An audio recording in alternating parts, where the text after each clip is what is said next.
Hello friends, welcome to RRT coaching classes.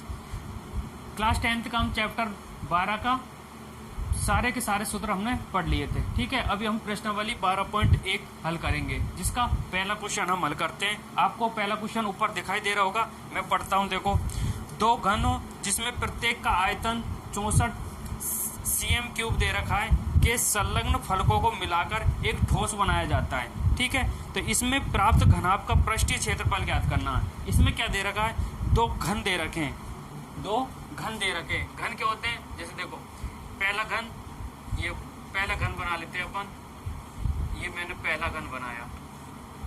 ठीक है, ऐसे ही दूसरा घन दे रखा है। अब दूसरा घन का क्या कर रखा है, मतलब इसी में ही जुड़ा हुआ वो घन है।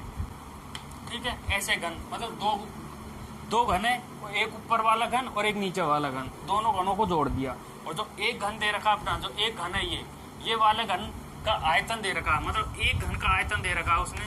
घन का आयतन, घन का आयतन कितना दे रखा है अपन को, 64 cm³। एक चीज ध्यान रखना, अगर अपन को वॉल्यूम दे रखा है, आयतन दे रखा है, तो हमेशा जो अपना यूनिट होगी उसकी वो क्यूब में होगी। और जब क्षेत्रफल दे रखा होगा तो हमेशा जो यूनिट होगी वो स्क्वायर में होगी। ठीक है, आयतन दे रखा है। अब अपन इससे आयतन दे रखा है तो इससे अपन भुजा निकाल सकते हैं। तो भुजा कैसे निकालेंगे, घन के आयतन का सूत्र क्या होता है, 1/3 बराबर 64 दे रखा है। ठीक है, तो a बराबर निकालेंगे तो 64 का रूट क्यूब कर देंगे। 64 का रूट क्यूब क्या होगा, देखो 64 का गुणनखंड करते हैं, 2 का भाग जा रहा है, कितने बार जाएगा, 32। 2 का देंगे 16, 2 का देंगे 8, 2 का देंगे 4, 2 का देंगे 2, 2 का देंगे 1। अब देखो, अगर क्यूब निकालना है तो 3 का जोड़ा बना लेंगे। 3 का जोड़ा लेके, मतलब 3 के जोड़े में से 1 2 ले लेंगे, फिर 3 के जोड़े में से 1 2। तो क्या आया a का मान 2 गुणा 2, 2 जोड़े आए ना, तो 2 गुणा 2 कितना, 4। तो एक वर्ग की भुजा होगी अपनी 4 सेंटीमीटर। वर्ग की भुजा कितनी होगी, 4 सेंटीमीटर। तो यानी 4 सेंटीमीटर के ये हो गए। ठीक है, ये 4 सेंटीमीटर के हो गए। अब देखो, दोनों वर्ग मतलब प्रत्येक वर्ग का भुजा 4 सेंटीमीटर ही होगी, लेकिन अब इन दोनों को जोड़ दिया तो घनाभ बन गया। तो घनाभ बन गया तो ये घनाभ की ये लंबाई हो जाएगी, L हो जाएगी ना ये। तो ये 4 सेंटीमीटर, ये 4 सेंटीमीटर है, तो पूरा कितना हो गया, 8 सेंटीमीटर। तो लंबाई कितनी हो गई, 8 सेंटीमीटर। ठीक है, तो कैसे, देखो पहले घनाभ की लंबाई, सारी भुजाओं को लिख लेते हैं पहले। घनाभ की लंबाई, तो घनाभ की लंबाई कितनी हुई, 8 सेंटीमीटर। ठीक है, ऐसे ही लंबाई मतलब L।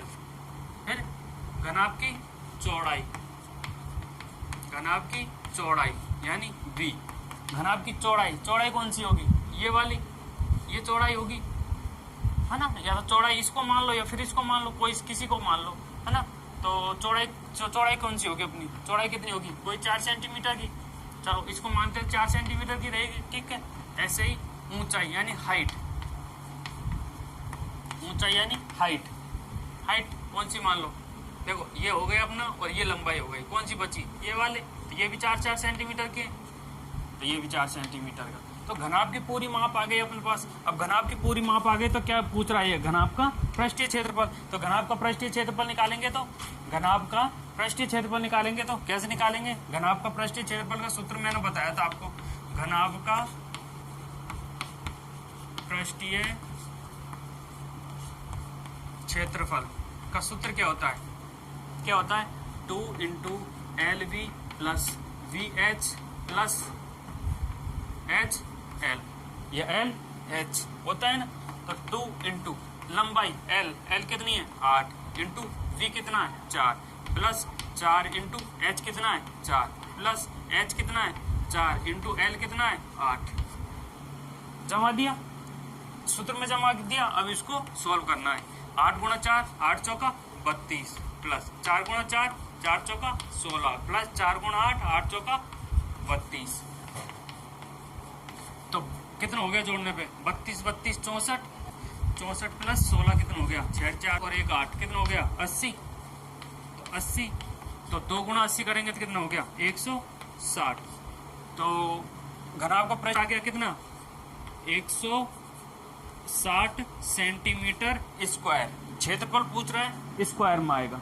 आयतन पूछता, क्यूब में आता। ठीक है, थैंक यू। ऐसे ही एक एक क्वेश्चन करेंगे अपन हर प्रश्नावली का। ठीक है, थैंक यू।